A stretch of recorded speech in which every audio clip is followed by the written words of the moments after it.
Recording studio Bihar Sharif.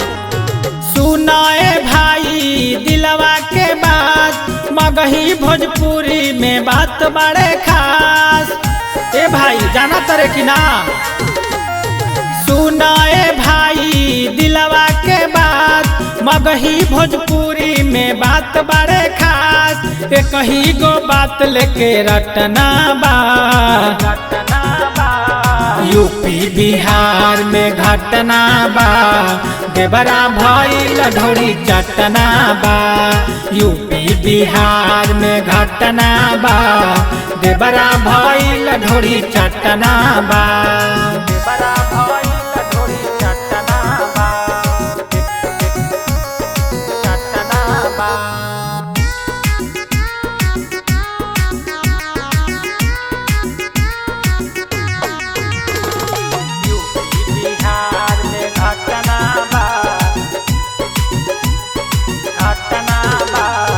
Pawan Singh beer ढोरी में डाल पियाले अमित पटेल सालेंसर सटावले।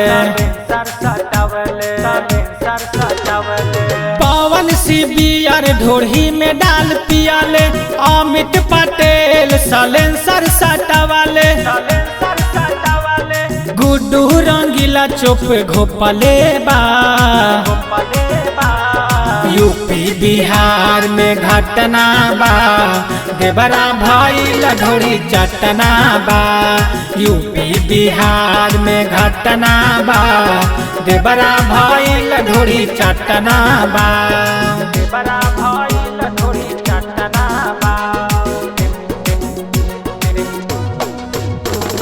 देवरा भइल ढोरी चटना बा।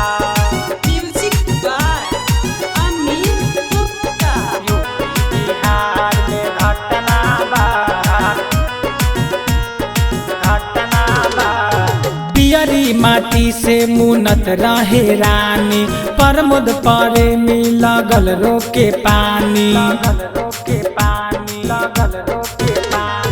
पियरी माटी से मुनत रहे रानी प्रमोद प्रेमी लगल रोके पानी। एगो छिलल एगो चटले बा यूपी बिहार में घटना बा देवरा भइल ढोरी चटना बा। यूपी बिहार में घटना बा देवरा भइल ढोरी चटना बा।